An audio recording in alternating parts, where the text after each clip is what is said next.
오늘 읽으신 본문 레위기 5장 1절에서 13절 말씀을 중심으로 해서 죄와 허물의 사함을 받으려면 이라고 하는 제목으로 하나님 말씀을 증거하도록 하겠습니다. 하나님께서는 이 오늘 본문을 통해서 이스라엘 백성들에게 죄와 허물을 용서함 받을 수 있는 방법을 말씀해 주시는데 그것이 바로 속죄제입니다. 이 발음도 참 어려운데요. 속죄제. 이 잠시 레위기에 나타난 이 속죄제에 대해서 잠깐 우리가 살펴보기를 원하는데요. 이 속죄제는 속죄를 뜻하는 히브리어 하타트라고 하는 단어로 되어 있는데요. 그 하타트의 뜻은 관역에서 벗어나다. 이제 아시안 게임이 이제 어제 개막식을 이제 해서 오늘부터 이제 시작이 될 텐데요. 양궁 관역을 벗어나다라는 뜻이 속죄제의 뜻이 있고, 죄를 짓다 혹은 속죄물을 드리다, 속죄하다라는 뜻으로 이 하타라고 하는 것에서 파생된 것으로요. 이 전체의 뜻은 하나님의 법에서 벗어난 죄로부터 정결함과 속죄함을 얻기 위해서 드리는 제사를 의미하고 있습니다. 속죄제를 드리려면은요, 이 제물을 드려야 되는데 이 제물의 종류는 이 죄를 범한 자의 이 사회적인 위치에 따라서 좀 다르게 이렇게 지명을 하고 있는데요. 제사장 같은 경우는 흠없는 숫송아지를 드렸다. 숫송아지인데 아주 흠없고 깔끔한 숫송아지. 그리고 온 회중은 숫송아지를 드렸다. 그냥 숫송아지죠. 흠없는 보다 조금 더 여유가 있는 것이고, 또 그리고 족장은 흠없는 수염소를 드렸다고 말씀하고 있고요. 또 평민은 흠없는 암양이나 암염소를 드렸다. 이외에도 가난한 자는 이제 산비둘기나 또 집비둘기를 제물로 드릴 수 있었고요. 또 이보다 더 가난해서 드릴 것이 없는 사람들은 고운 가루 에바 10분의 1을 제물로 드릴 수 있었다. 이렇게 말씀하고 있는데요. 이 속죄제는 어떻게 드리냐면요. 먼저 이 제물을 드리는 이 헌제자가 제물이 될 짐승을 회막문의 여호와 앞으로 가져옵니다. 그리고 헌제자의 손을 제물의 머리 위에 얹고 안수를 하게 되지요. 그리고 헌제자가 그 제물을 잡아서 그 피를 제사장에게 넘겨줍니다. 그 피를 받은 제사장은 그 피를 손가락으로 찍어서 성소 앞에 7번 뿌리고 향단 뿔에 바른 후에 회막 앞과 번제단 밑에 전부 다 쏟아 버리게 되는데요. 그리고 희생 제물의 모든 기름과 콩팥은요, 번제단 위에 놓고 불사르게 되고요. 그 나머지 부분은 진 바깥에 재버리는 정결한 곳에서 나무 위에 놓고 불을 사른다. 이렇게 말씀하고 있고요. 그러나 제사장 아론과 그 아들을 위한 속죄제는 진 밖에서 불사르지 않고 다리와 고기를 회막들에서 구워 먹도록 이렇게 했다. 이것이 바로 속죄제를 드리는 전체 과정이라고 볼 수가 있습니다. 우리가 레위기를 보면서 이 속죄제와 혼동하기 쉬운 제사가 속건제인데요. 이 속죄제와 속건제는 공통적으로 범죄에 대한 용서를 하기 위한 그런 제사인데요. 좀 차이가 있습니다. 먼저 속죄제는요, 하나님 앞에 범죄한 사람, 특별히 하나님이 주신 율법을 범한 죄를 위한 제사였다면, 속건제는 인간에게 범한 죄, 특별히 도덕적인 범죄를 위한 대속 제사였다고 하는 것입니다. 또한 속죄제는요, 범죄한 일을 배상할 수 없는 죄에 대한 용서를 구하는 제사였던 반면에, 속건제는 배상이 가능한 죄에 대한 용서를 구하는 제사였다고 하는 것입니다. 어쨌든 하나님은 이스라엘 백성들, 또 하나님의 백성인 저와 여러분들의 죄와 허물을 용서해 주시기 위해서 속죄제를 통해서 그 통로를 열어 주셨는데요. 오늘 이 속죄제를 통한 이 교훈을 살펴보면서 오늘날 현대를 살아가고 있는 저와 여러분들이 우리의 죄와 허물을 어떻게 용서함 받을 수 있을까, 또 그리고 하나님의 거룩함을 이루어갈 수 있을까, 오늘 본문을 통해서 교훈을 발견하고 또 주님의 음성을 듣기를 원합니다. 첫 번째로, 죄와 허물의 사함을 받으려면 사소한 실수라 하더라도요, 하나님 앞에서 죄임을 깨닫고 잘못을 고백해야 한다는 것이에요. 오늘 1절에서 6절 말씀인데요. 특별히 1절에서 6절 말씀을 보면은 이 속죄제를 드려야 할 상황에 대해서 몇 가지를 말씀해 주고 있는데요.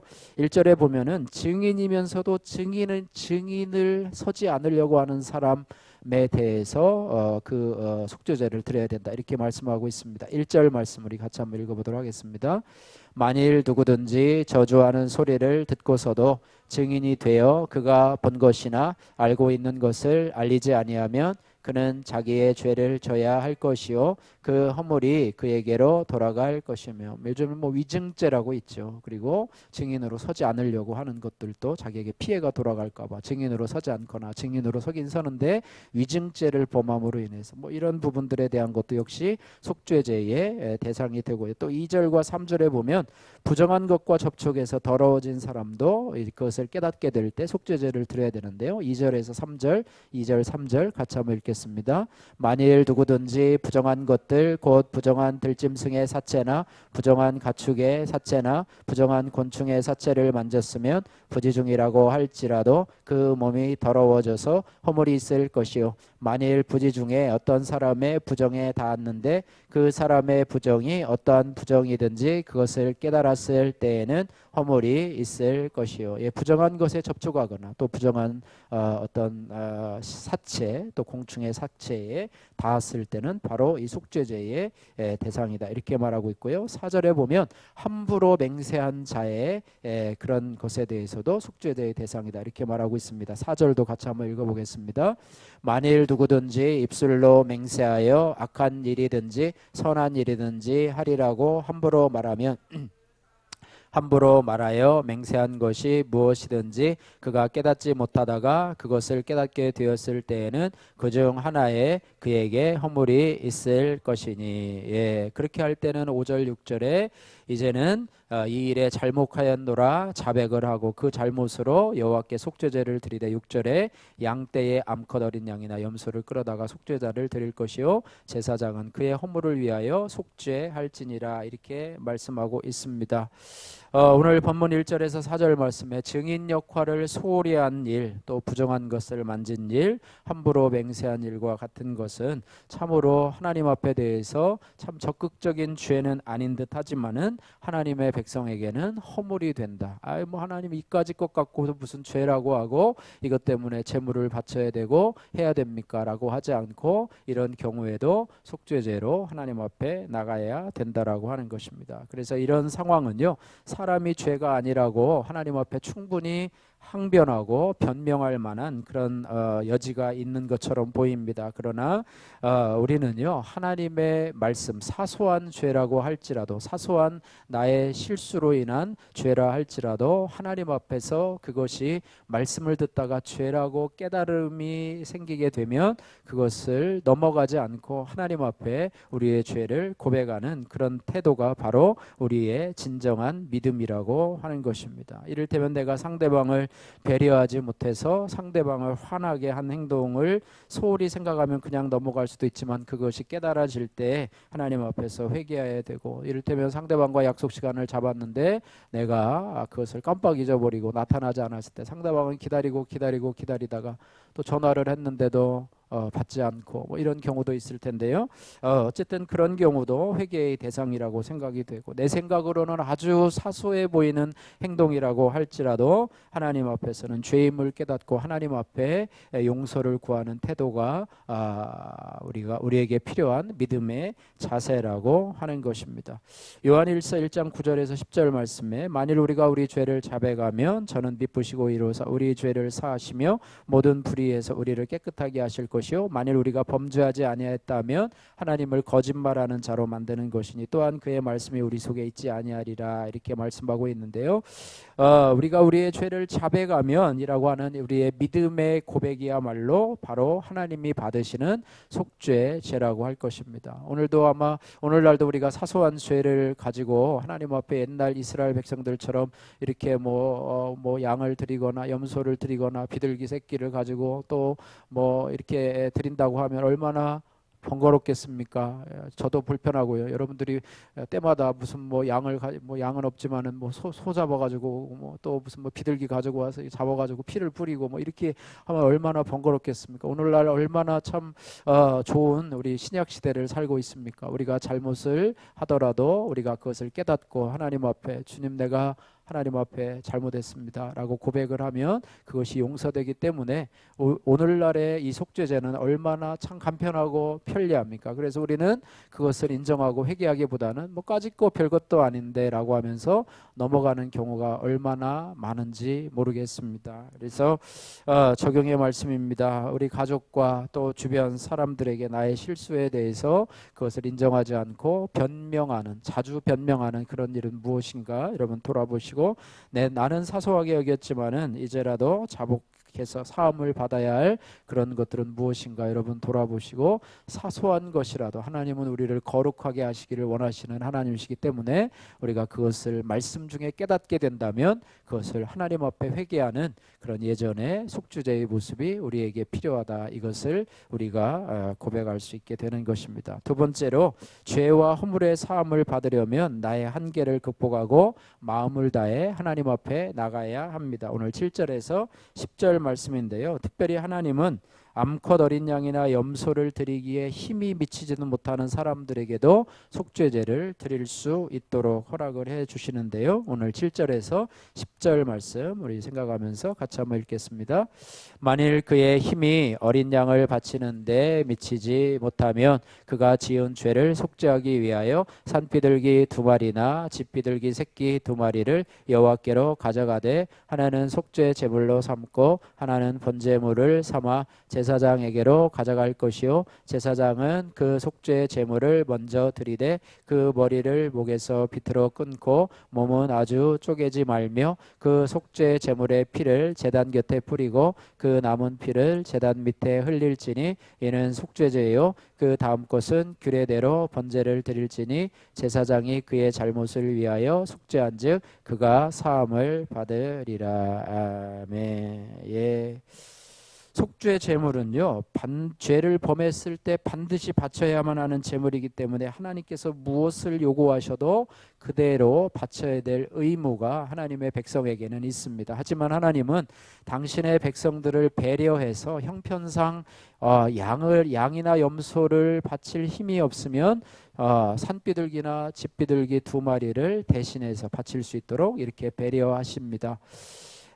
참 세상 사람들은요, 세상 사람들이 가장 크게 여기는 이 돈이나 물질도 예배에 하나님께 나가는 예배를 가로막을 수는 없다라고 하는 것이죠. 그래서 세상 사람들이 가장 소중하게 생각하는 것이 돈이요, 물질이 아닙니까? 그래서 이 물질이 하나님 앞에 나가는데 걸림돌이 되게 했다면 오늘 하나님도 아마 양과 염소 를 드리지 못하는 자는 속죄의 죄를 드릴 수 없도록 아마 그렇게 장애물을 걸었을 거예요. 그래서 그것을 드릴 수 있는 사람들만이 하나님 앞에 속죄제로 나올 수 있고, 그 형편이 되지 못하는 사람들은 속죄제를 드릴 수 없도록 만들어 놓으셨다면 하나님은 참 불공평한 하나님이시고 또 그렇습니다. 그런데 하나님께서는 형편상 양을 바칠 힘이 없으면 비둘기를 바칠 수 있게 하신다, 이렇게 말씀하는 것이죠. 우리가 오해하는 것이 하나님은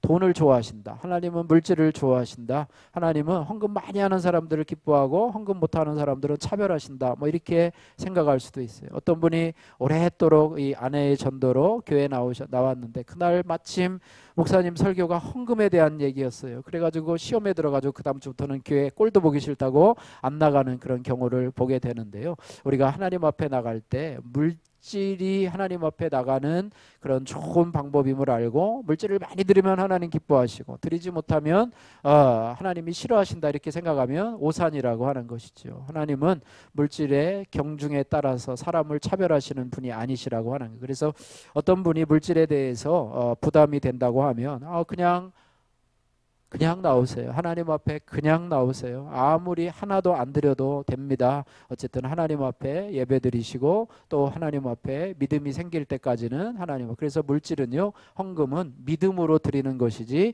체면으로나 이렇게 드리는 것이 아니라고 하는 사실이에요. 하나님은 마찬가지로요, 우리를 겉모습이나 가진 것으로 차별하지 않으시는 하나님이시다. 그래서 하나님은 모든 사람을 차별 없이 예배로 부르시는 하나님이시래. 차별 없이 부르시는 하나님. 그래서 하나님은 어떤 자들의 예배를 받으시냐? 마음으로 드리는, 정성으로 드리는 예배를 기쁘게 받으시는데, 특별히 하나님이 제안하시는 것이 있어요. 그것은 어떤 것이냐면 하나님은 겸손한 마음으로 드리는 예배를 기뻐 받으신다, 이렇게 말씀하고 있습니다. 그래서 하나님은 겸손한 자를 기뻐하시고 또 겸손한 자에게 은혜를 베푸시는 하나님이시라고 하는 거예요. 베드로전서 5장 5절 말씀에 한번 따라해 볼까요? 하나님은 교만한 자를 대적하시고 겸손한 자들에게는 은혜를 주시느니라.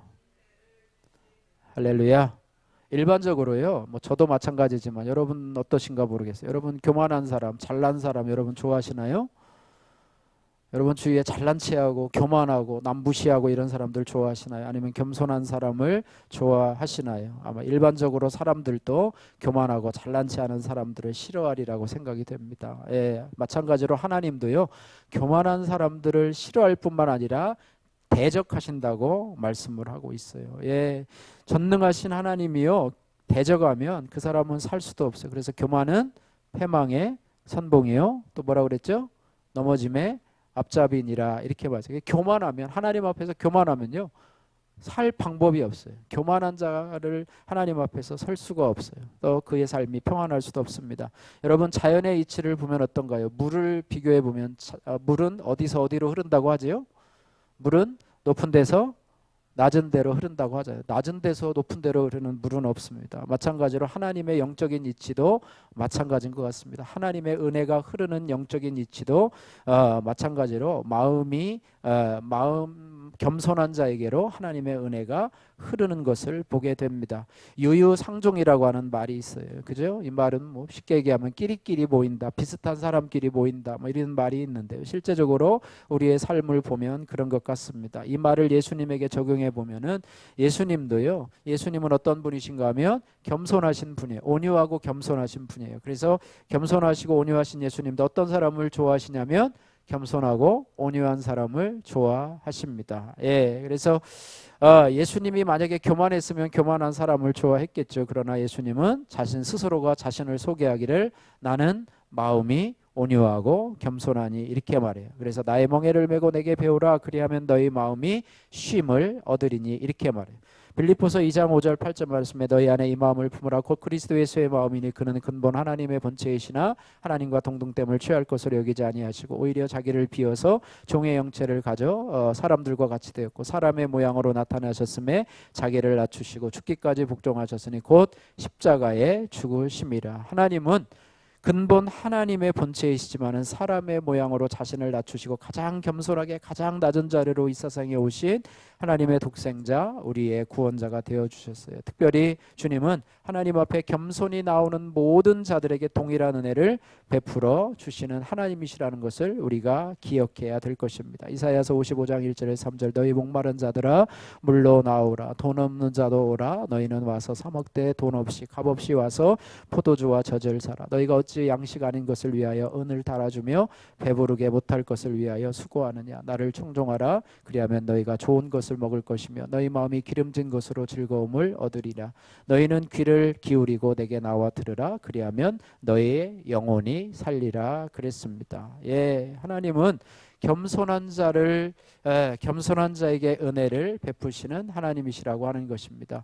나의 속죄 예배라고 하는 이시연님의 큐티인 간증인데요, 간단하게 한번 살펴보겠습니다. 몇 년 전 저는 10년 넘게 운영해오던 파스타 가게를 정리했습니다. 그리고 한동안 쉬면서 이제 나이도 들었으니 더 이상 힘든 일은 하고 싶지 않은 마음이 들었습니다.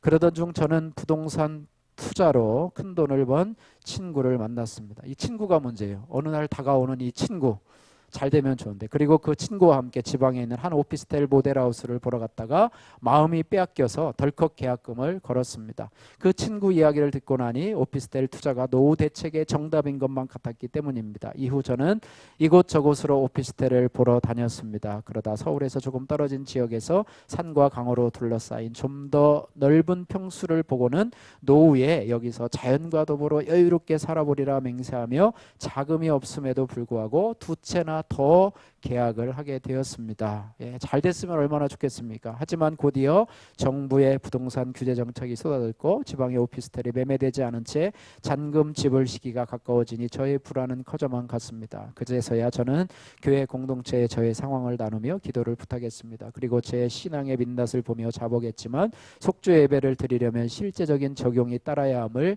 깨닫게 되었습니다. 그래서 저는 소그룹 모임 시간을 방해받지 않고 이른 아침에 할 수 있는 학원 청소 일을 시작했습니다. 참 많이 낮아지게 하셨죠. 경제적 손실에 대한 두려움이 엄습하기도 했지만 청소 일을 하며 주일 말씀을 반복해 듣다 보니 회개함으로 평강을 누리게 되었습니다. 그리고 날마다 큐티하며 요즘 누가 힘들게 고생해서 돈을 버나라고 하는 세상 가치관을 따르고 하나님이 주시는 일용한 양식에 만족하지 못해 쌓아두며 안정적으로 살고 싶어한 저의 욕심을 회개하게 되었습니다. 그러자 하나님은 지방의 오피스텔이 조금의 수익이나 손해 없이 전매되는 은혜를 허락해 주셨습니다. 끝없는 사랑과 자비로 저의 허물을 용서해 주시고 청소하며 지내는 지금 이 자리가 최고의 환경임을 깨닫게 해주신 하나님 감사합니다. 적용하기 미래에 대한 불안이 엄습할 때마다 오피스텔 투자 사건을 기억하고 공동체에 제 마음을 나누겠습니다. 비록 죄와 수치의 이야기를 할지라도 나를 구원하신 하나님의 은혜를 간증하겠습니다. 바라기는 저와 여러분들이 겸손함으로 하나님 앞에 우리가 하나님 앞에 나갈 때 하나님께서는 우리에게 다른 어떤 것을 요구하지 아니하시고 겸손한 마음을 요구하시는 것을 우리가 기억하면서 우리가 겸손함으로 주님 앞에 나가는 저와 여러분들 되기를 바랍니다. 세 번째로 죄와 허물의 사함을 받으려면 나에게 사소한 것도 말씀대로 드리면 귀한 재물이 됨을 믿고 나가야 합니다. 오늘 11절에서 13절 말씀인데요. 오늘 본문 11절에서 13절 보시면은요, 하나님은 비둘기조차 드릴 형편이 안 되는 사람도 속죄제를 드릴 수 있는 길을 열어주시는데요. 그것은 뭐냐면 고운 가루로 드릴 수 있도록 은혜를 베풀어 주신다 말씀하고 있습니다. 11절에서 13절 같이 한번 읽겠습니다. 만일 그의 손이 산비둘기 2마리나 집비둘기 2마리에도 미치지 못하면 그의 범죄로 말미암아 고운 가루 10분의 1 에바를 예물로 가져다가 속죄 제물로 드리되 이는 속죄제인즉 그 위에 기름을 붓지 말며 유향을 놓지 말고 그것을 제사장에게로 가져갈 것이요 제사장은 그것을 기념물로 한 움큼을 가져다가 제단 위 여호와의 화제물 위에서 불사를 지니 이는 속죄제라. 제사장이 그가 이 중에서 하나를 범하여 얻은 허물을 위하여 속죄한즉 그가 사함을 받으리라. 그 나머지는 소재물 같이 제사장에게 돌릴지니라. 아멘. 예, 세상 관점에서 보면은요, 어린 양에 비해서 하찮게 보이는 밀가루를 기름이나 유황마저 없이 바치기 때문에 속죄 제물이 될 수 있을지 의심이 됩니다. 하지만 하나님은 말씀으로 허용하신 모든 제물을 아무런 차별 없이 받아주시는 하나님이시라고 하는 거예요. 게다가 하나님은 그것을 속죄제로 받으실 뿐만 아니라 다른 제물처럼 드리고 남은 것이 제사장의 음식으로 주듯이 밀가루 한 움큼을 드리고 남은 것은 제사장에게 돌리라 이렇게 하고 있습니다. 이처럼 내가 주님께 드린 아주 작은 것이라도 말씀에 순종해서 드리면 그것이 귀한 제물이 된다라고 하는 사실을 우리가 기억해야 할 것입니다. 요한복음 6장 1절에서 15절에 이 오병이어의 기적이 나오는데요. 우리가 잘 알고 있고 또 우리 교회가 이 말씀을 이루기 위해서 기도하고 헌신한 중에 있는 말씀인데요. 이 오병이어의 기적은요, 예수님이 이루신 여러 가지 기적 중에 가장 대표적인 것 중에 하나로 여러분 아시듯이 예수님께서 한 소년으로부터 도시락으로 가져온 보리떡 5개와 물고기 2마리를 취해서 축사하신 후에 떼어 주었더니 몇 명을 먹이고요? 5,000명을 먹이고 12광주가 남은 그 기적의 사건이 오병이어의 기적 혹은 오병이어라고 말씀을 하고 있는데요. 이 기적의 출발이 바로 소년이 드린 작은 도시락 하나에서 출발을 했음을 우리가 기억해야 됩니다. 여기서 이 아이가 드린 이 5개의 보리떡에서 이 보리떡은 히브리어로 마슈나라 이렇게 얘기를 하는데요. 이 떡은 일반적으로 사람이 먹을 수 있는 떡이 아닌 짐승이 먹는 그런 어떻게 보면 저급한 떡이었다고 그래요. 여러분 요즘에도 떡을 많이 이렇게 주문해서 드시는데요. 떡도 레벨이 있지 않습니까? 그죠? 고급 떡이 있는 반면에 뭐 개떡같이 그냥 대충 비벼가지고 만든 이거 개떡이다, 쑥개떡이다 뭐 그래가지고 하는 떡도 있는데 여기서는 짐승이 먹는 것이었다고 합니다. 또 물고기 2마리를 드렸는데요. 이것은 히브리어로 이크수스라고 하는데요. 갈릴리 호수에서 어부들이 이 그물로 물고기를 잡는데 큰 것은 집에 가져가고 못 먹을 것, 작은 것은 그냥 해변에다가 그냥 이렇게 버리고 갔대요. 그런데 이 버리고 간 그 작은 물고기가 바로 이 소년의 도시락에 있었던 이크수스라고 이야기를 합니다. 아마 이 어린아이가 예수님을 따라가서 말씀을 듣겠다고 이야기를 하자 도시락을 그의 부모가 싸주었는데 아마 여기에 보리떡 5개와 마슈나와 또 작은 물고기를 해변에 가서 주워다가 그것을 조리를 해서 이 이크수스라고 하는 도시락을 싸주었는지도 모르겠습니다. 어쨌든 아이는 그것을 예수님께 드렸지요. 그것이 시초가 되어서 5천 명을 먹이고 12광주가 남은 기적을 베풀어 주셨을 것입니다. 우리 교회가요, 이 오병이어의 기적을 이루기 시작한 것이 바로 이런 소년의 도시락에 대한 부분인데요. 제가 살펴보니까 2017년 7월 6일에 7월 26일에 우리가 주님의 손에 오병이어의 도시락을 드렸는데 그때 우리가 그동안에 모았던 성전 대지연금을 794만 원이더라고요. 여러분 794만 원이면 요즘 땅 한 평에 얼마 합니까 보통? 800만 원. 그러니까 한 평밖에 못 사요. 한 평밖에 못 사요. 그때 우리가 교회를 보러 다녔을 때 뭐 100만 원 하는 데도 있고 200만 원 하는 데도 있더라고요. 뭐 200만 원 하면 겨우 한 4평 정도 살 수 있는. 그래가지고 어떻게 교회에 거기다 건물을 짓겠으면 100평이나 150평, 200평을 사야 되는데 그 작은 것을 하나님이 요구하셨을 때 우리가 한평 진영교회에 드리게 되었 지 않습니까? 어쨌든 작은 것을 통해서 작은 헌신을 통해서 하나님은 5천 명을 먹이고 12광주리가 남는 기적을 베풀어 주실 줄 믿습니다. 또한 오늘 여러분은 이게 제1차 추수감사주일 다른 교회에서는 드리는 데가 별로 없어요. 근데 제가 어느 집회에 참여했다가 그런 말씀을 하시더라고요. 세상 사람들은 추석을 앞두고 제사상을 차리지 않습니까? 여러분 올해 제사상 차리면 얼마나 든다고 뭐 나오잖아요. 올해 제사상을 한 상을 차리려면 뭐 얼마가 드는데 올해 한국농수산식품유통공사가 조사한 올해 추석상 차례상 차림 비용이 30만 뭐 3천 얼마래요. 어쨌든 뭐 작년에 대비해서 뭐 어쩌고 저쩌고 해가지고 뭐 전통시장에서 하면 좀 싸고 대형 유통에서 하면 좀 더 비싸서 뭐 34만 원 정도 한다고 얘기를 하는데요. 어쨌든 우리가 드려지는 그러니까 세상 사람들은 어쨌든 차례상을 차리기 위해서 어쨌든 과일도 후진 것으로 놓지는 않잖아요. 그죠? 좋은 것으로. 그죠? 사과도, 배도, 또 뭐 굴비도, 그다음에 뭐 여러 가지 사는 것을 해서 어쨌든 조상님께 감사를 드리고 우리를 좀 잘 보살펴 달라고 거기다 절하고 술도 따라주고 뭐 절도 하고 이렇게 하면서 추석을 지내고 명절을 지나게 되는데요. 우리 예수 믿는 사람들은 추수감사주일에서 11월 저 멀리에다가 갖다가 놓는데 그래가지고 당신의 교회는 그렇게 한다. 그래서 추수감사주일로 추석 전주에 이렇게 하나님 앞에 핵과일을 드리면서 하나님 앞에 감사를 드린다. 그래서 그때부터 시작했는데요. 제가 우리 교회 카페에다 이제 자료를 올려놓은 걸 보니까 2012년부터 시작을 했더라고요. 벌써 10년이 넘었더라고요. 그래서 그 사진들을 이렇게 가만히 보면서 옛날 생각을 하게 되었는데 어쨌든 하나님 앞에 여러분이 어쨌든 뭐 30만 원 이상은 안 드렸지만 이것이 아마 30만 원 정도는 되지 않을까 생각이 돼 보면서 어쨌든 하나님 앞에 조상들에게 드리는 것이 아니라 온 우주를 창조하시고 해와 달과 별을 창조하시고 우리들에게 먹을 것을 주시는 하나님 앞에 우리가 감사의 물로 드려지는 것도 하나의 작은 오병이어의 소년의 도시락이 되어서 우리에게 하나님께서 은혜를 베풀어 주실 줄로 믿습니다. 그래서 여러분 우리에게 작은 것이라 할지라도요, 작은 것 내가 보기에 하찮은 것이라 할지라도 말씀에 감동되어서 하나님 앞에 드린 것이라면 그것이 하나님이 귀하게 사용하실 것이라고 하는 믿음을 가지고 주님 앞에 나가시기를 주님의 이름으로 축복합니다. 그래서 하나님 우리의 죄와 허물을 사하시기 위해서 이 가로 10분의 1 에바 작은 것조차도 차별하지 아니하시고 받으시는 것을 바라보면서 우리의 가진 것이 작은 것이라 할지라도 믿음으로 여러분에게 드리는 그런 은혜가 있기를 소원합니다. 말씀을 정리합니다. 죄와 허물의 사함을 받으려면 우리가 이스라엘 백성들처럼 속죄 제를 드려야 되는데요. 사소한 실수라 할지라도 하나님 앞에 또 말씀을 듣다가 죄가 생각나게 되면 그것을 여러분 하나님 앞에 고백하고 속죄의 제물을 드리시기를 소원합니다. 또한 아버지 또 죄와 허물의 사함을 받으려면 우리가 가지고 있는 물질이나 사람의 한계를 극복하고 마음을 다해서 겸손한 마음으로 하나님 앞에 나가시기를 바라고요. 또 우리의 가지고 있는 것이 너무나 작은 것이라 할지라도 그러나 그것조차도 말씀대로 드리면 귀한 제물이 됨을 믿고 나가시기를 주님의 이름으로 축복합니다.